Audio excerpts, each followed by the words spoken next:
چمکاتے ہیں۔ میرے آقا صلی اللہ علیہ وسلم کی ذات وہ عظیم ذات ہے کہ اگر ان کے روضے پر کوئی حاضر ہو کر مصطفیٰ جان رحمت صلی اللہ علیہ وسلم کی بارگاہ میں حاضری دے اور وہاں حضور کو پکارے تو میرے آقا اس کی مدد بھی کرتے ہیں، مشکل کشائی بھی کرتے ہیں، اس کی پکار کو سنتے بھی ہیں، اسے دیکھتے بھی ہیں، اسے جانتے بھی ہیں، اور کرم فرمائیں تو اسے اپنا دیدار بھی عطا فرماتے ہیں۔ اور انسان تو اشرف المخلوقات ہے، سنی عاشق رسول کا مقام تو بہت بڑا ہے۔ اگر جانور بھی مصطفیٰ جان رحمت صلی اللہ علیہ وسلم کی بارگاہ میں، وہ جانور جس کو ہم بے عقل کہتے ہیں، جس میں عقل و شعور نہیں ہے، جس میں سمجھ بوجھ نہیں ہے، مگر وہ جانور بھی اگر حضور کے روضے پر جا کر حضور کو پکارے تو آقا اس کی پکار کو بھی سنتے ہیں۔ اگر وہ حضور کے روضے پر آ کر حضور سے مدد مانگے، آقا اس کی بھی مدد کرتے ہیں، اور وہ حضور کے روضے پر آ کر اگر رو پڑے تو میرے آقا صلی اللہ علیہ وسلم اس کی مراد کو بھی پورا فرماتے ہیں۔ اس بات کو اس روایت سے سمجھیے۔ تاریخ مدینہ میں ہے، ایک بزرگ علیہ رحمہ فرماتے ہیں، میں حج کرنے کے ارادے سے مکہ آیا، حج کیا اور حج سے فارغ ہو کر پھر میں نے مدینے کا سفر کیا، کیونکہ میرے آنے کا مقصد خالی حج کرنا نہیں تھا۔ میں اپنے گھر سے یہ ارادہ لے کر آیا کہ حج ایک بہانہ ہے، اصل میری مراد حضور کے روضے پہ حاضری دینا، اور یہی عاشق رسول کی تمنا ہونی چاہیے۔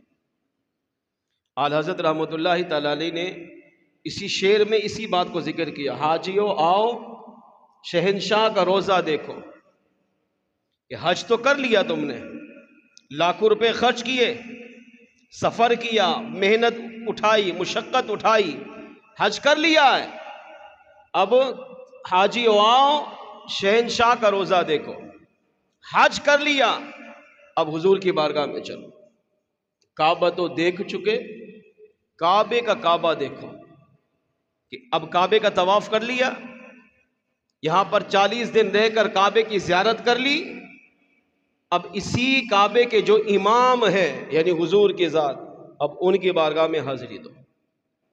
اور پھر اعلیٰ حضرت رحمۃ اللہ تعالی علیہ جب اپنی وجدانی کیفیت میں آئے تو آخر میں فرماتے، غور سے سن تو رضا کعبے سے آتی ہے صدا، جو بد نصیب وہاں سے پلٹ آتا ہے وہ سوچے۔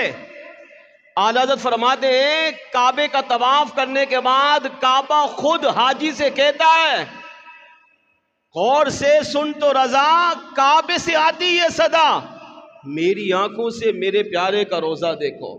کعبہ حاجی سے کہتا ہے کہ میرا طواف تو کر لیا، اب اس کو قبول کروانے کے لیے میرے امام کی بارگاہ میں حاضری دے۔ تو کعبے پہ بھی اگر غور کرے تو اعلیٰ حضرت فرماتے ہیں کعبے کا رخ بھی، کعبے کا جھکاؤ بھی حضور کے روضے کی طرف ہے۔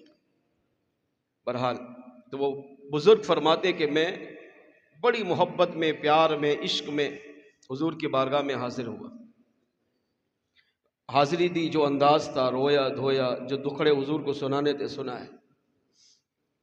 جس فلیٹ میں میری رہائش تھی وہ کہتے ہیں کہ اونچا تھا اور بالکل روضے رسول کے سامنے تھا۔ جیسے ہی میں کھڑکی کھولتا نا تو پہلی میری نظر روضے رسول پہ پڑتی۔ اور میں نے کیا معمول بنایا کہ جب رش ہوتا تو میں اپنے فلیٹ میں آتا، اس کھڑکی کو کھولتا اور سارا وقت حضور کے روضے کو دیکھتا رہتا۔ اگر رش نہ ہوتا تو حضور کے روضے پہ چلا جاتا، وہاں وقت گزارتا، اور اگر رش ہوتا تو نماز پڑھتا، اور نماز پڑھنے کے بعد اپنے فلیٹ میں آ کر کھڑکی کھول کر سارا وقت دن اور رات سرکار کے روضے کو تکتا رہتا۔ اسی فلیٹ میں ایک بلی تھی جو اسی فلیٹ میں رہتی تھی۔ وہ فرماتے ہیں کہ میرے پاس تو اور کوئی تھا نہیں، نہ رشتہ دار نہ دیگر قافلے والے، میں تنہا تھا۔ اس بلی کو میں نے اپنے ساتھ کھلانا پلانا شروع کیا. جب بھی کھانا کھاتا اس کو ساتھ کھلاتا، جب پانی پیتا، جوس پیتا، کوئی بھی چیز باہر سے لے کر آتا، میں اس بلی کو پہلے کھلاتا، بعد میں خود کھاتا. 37 دن گزر گئے. اس بلی کی خدمت کرتے کرتے کرتے مجھے اس سے پیار ہو گیا، محبت ہو گئی. اتنی محبت ہو گئی کہ میں نے یہ ارادہ کیا کہ اب جب یہاں سے میں 3 دن کے بعد واپس پلٹوں گا تو میں اسے لے کر جاؤں گا. میں چاہتا ہوں کہ جس طرح یہاں اس کی خدمت کر رہا ہوں، اس کو اپنے وطن لے کر وہاں لے کر جاؤں اور وہاں بھی اس کی خدمت کروں. کیوں؟ اس لیے کہ اس بلی کو نسبت حضور کے شہر مدینہ سے ہے. وہ کہتا ہے وہ بلی میری نظر میں عام بلی نہ رہی. اچھا، وہ بلی کا بھی یہی کام تھا. وہ کہتے ہیں میں جب کھڑکی کھول کر سرکار کے روضے کو دیکھتا تو وہ بلی بھی حضور کے روضے کو دیکھتی. کئی بار ایسا ہوا کہ جب میں اپنے فلیٹ سے نکل کر حضور کے روضے پہ جانے لگا، بلی وہاں سرکار کے روضے پر پہلے سے موجود تھی. کبھی وہ کہاں بیٹھی ہے، کبھی کہاں بیٹھی ہے، کبھی کہاں، اور حضور کے روضے کو تک رہی ہے. اور ایک دفعہ دیکھا تو آنکھوں سے آنسو جاری. تو میں نے کہا یہ عاشق رسول ہے، جانور ہے، بے عقل ہے، مگر عاشق رسول ہے. تو عاشق رسول سے پیار کوئی کون نہیں کرتا، ہر ایک کرتا ہے. ہم کسی کو بھی اگر حضور کے عشق میں روتا ہوا دیکھ لیں، ہمارے دل میں اس کی محبت آ جاتی ہے. ہم اس کی عزت کرتے ہیں، احترام کرتے ہیں، اسے محبت کی نگاہ سے دیکھتے ہیں، بلکہ اس سے جا کر اپنی دعائیں کرواتے ہیں. کیوں؟ یہ حضور کا عاشق ہے، حضور کی محبت میں رو رہا ہے. تو جانور جب حضور کی محبت میں روئے تو پیار کیوں نہیں ہوگا؟ وہ کہتے ہیں مجھے سچ مچ اس سے پیار ہو گیا. اور میں نے یہ ارادہ کیا کہ 3 دن کے بعد جب ہماری واپسی ہوگی تو اس کو بھی اپنے ساتھ لے کر جاؤں. جب آخری رات آئی، وہ کہتے ہیں میں نے اپنے دوستوں سے مشورہ کیا. جس قافلے میں میں آیا، ہماری ملاقات ہوئی، تو میں نے ان سے مشورہ کیا کہ میرے فلیٹ میں ایک بلی ہے اور مجھے اس سے بڑی محبت ہو گئی ہے، انسیت ہو گئی ہے. میں چاہتا ہوں کہ واپسی پر اس کو بھی ساتھ لے جاؤں. کئی دوستوں نے کہا کہ اسے مت لے جائیں. بعض نے کہا آپ کی مرضی ہے. کئی نے کہا یار یہ حضور کے شہر کی بلی ہے، مدینے کی بلی ہے، دیکھو یہ عام بلی نہیں ہے. اب اس کی بھی ظاہر ہے حضور سے محبت ہوگی، یہ بھی ہماری طرح حضور کی عاشق ہے، جو رہتی ہر وقت یہاں پر ہے، روزے کو دیکھتی رہتی ہے، تو ظاہر ہے یہ بھی تو محبت کرتی ہے. جدا نہ کرو اس سے. ہو سکتا ہے یہ ہم سے بڑی عاشق رسول ہو. اب اس کو تم اپنے ملک لے کر جاؤ گے، اب یہ مدینے کی جدائی برداشت نہ کر پائے، اللہ نہ کرے انتقال ہو جائے، تو اب یہ سزا تم ساری زندگی اٹھا نہیں پاؤ گے کہ مدینے سے بلی لایا اور بلی مدینے کی جدائی میں مر گئی. اب یہ غم تم کیسے برداشت کرو گے؟ مگر وہ عاشق کہتا ہے کہ نہیں، میں نے تہیہ کر لیا 100% کہ اس کو لے کر جاؤں گا. کیوں؟ کیونکہ مجھے سچ مچ اس سے محبت تھی. میں یہ چاہتا تھا کہ جس طرح میں نے 40 دن اس کی خدمت کی ہے، بقیہ ساری زندگی اس کی خدمت کروں. ہو سکتا ہے اللہ میرے اسی عمل کی وجہ سے میری بخشش فرما دے. آخری شب آئی. محدث ابن جوزی رحمۃ اللہ تعالی علیہ لکھتے ہیں، وہ بزرگ فرماتے ہیں کہ میں حضور کے روضے پر حاضر ہوا. الوداعی رات تھی. اب یہ الوداعی رات عاشق ہی سمجھ سکتا ہے کہ کیسے گزرتی ہے. اعلی حضرت علی رحمہ نے صرف یہاں تک لکھا، فرمایا مدینے سے جدا ہونا ایسے ہے جیسے جسم سے روح کا نکل جانا.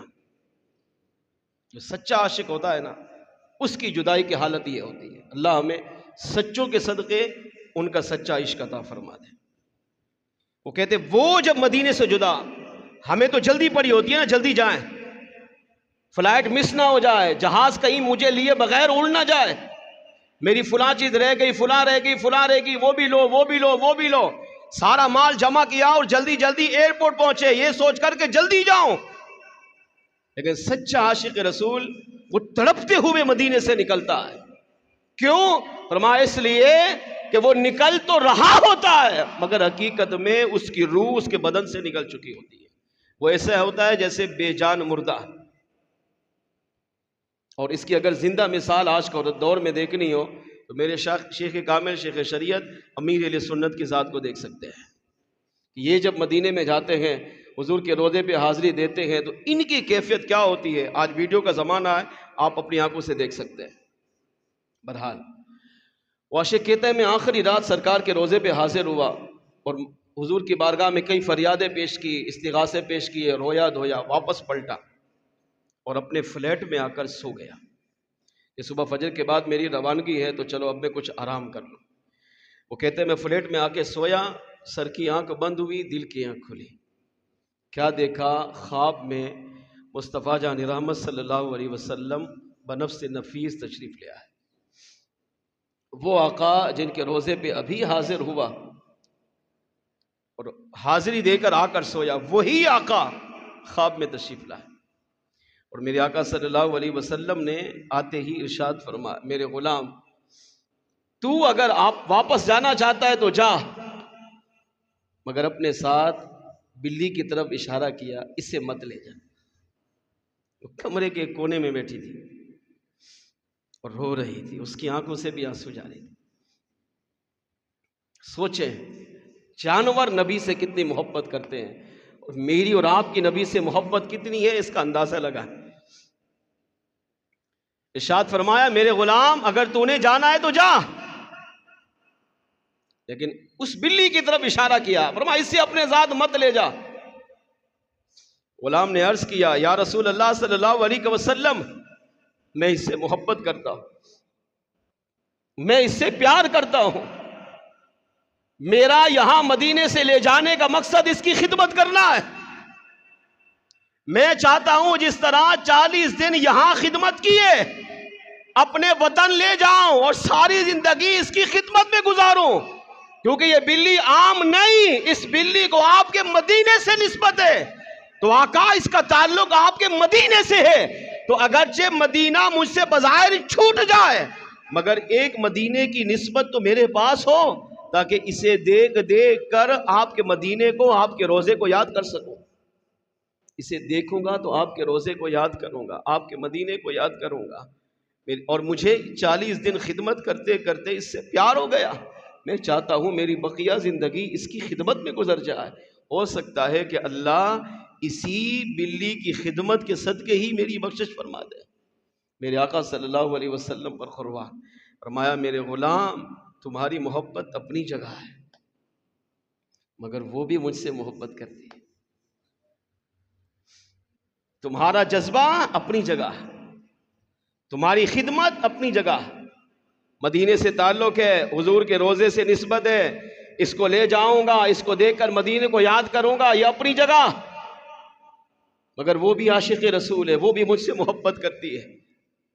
ارشاد فرمایا تم نے 3 دن پہلے صرف یہ ارادہ کیا کہ میں اس بلی کو اپنے وطن لے کر جاؤں گا، یہ 3 راتوں سے مسلسل میری بارگاہ میں حاضر ہو کر رو رہی ہے اور فریاد کر رہی ہے یا رسول اللہ اپنے اس غلام سے کہہ دیجئے کہ اگر وہ جانا چاہتا ہے تو چلا جائے، مگر مجھے اپنے ساتھ مت لے کر جائے، کیونکہ میں آپ کے روزے رسول کی جدائی برداشت نہیں کر پاؤں گی. اگر وہ مجھے لے کر گیا تو میں مدینے سے نکلتے ہی ہو سکتا ہے میرا انتقال ہو جائے.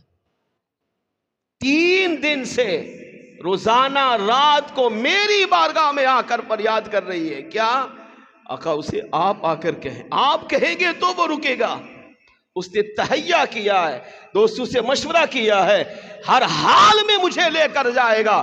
اگرچہ وہ بھی محبت میں لے کر جا رہا ہے، وہ بھی عقیدت میں لے کر جا رہا ہے، وہ بھی مجھ سے پیار کرتا ہے، مگر آقا وہ مدینے سے جدا ہوگا، وہ جدائی برداشت کر پائے گا، مگر میں جب مدینے سے جدا ہوں گی تو میں مدینے کی جدائی، آپ کے روزے رسول کی جدائی یہ برداشت نہیں کر پاؤں گی.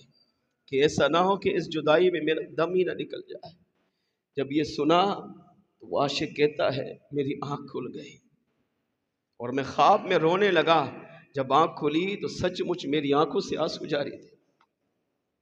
میرے آقا صلی اللہ علیہ وسلم نے کتنا کرم فرمایا ہے، خواب میں دیدار بھی عطا کیا.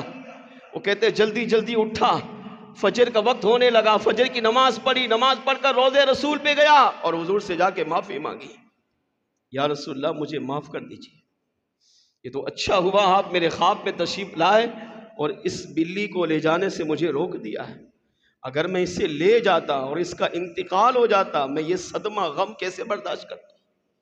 روتا رہا، معافی مانگتا رہا، واپس پلٹ آیا، اس بلی سے پیار کیا اور اسے چھوڑ کر اپنے وطن واپس لوٹ آیا۔ محدث ابن جوزی رحمۃ اللہ تعالی لکھتے ہیں مسلمان اس روایت سے کئی عقیدے ملے۔ پہلا عقیدہ یہ کہ تمہارا نبی اپنے روضے میں زندہ ہے، زندہ ہے تبھی تو بلی کی فریاد سنی ہے۔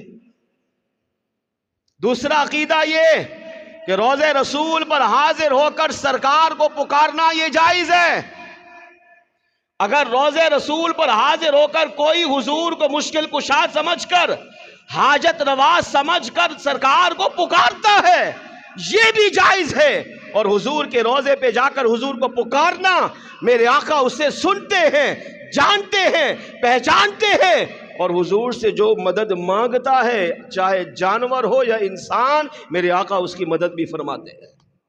اور پھر پیارا نکتہ لکھا، فرمایا یہ بلی ہے، یہ جانور ہے، اس میں عقل و شعور نہیں ہے، یہ بھی نبی سے محبت کرتی ہے، جب یہ روضے رسول پر جا کر اس نے سرکار کو پکارا، مشکل کشا سمجھا یا حاجت روا سمجھا، بس نبی کے روضے پہ جا کر حضور کو پکارا، آقا نے اس کی پکار کو سن کر اس کی مدد کی ہے۔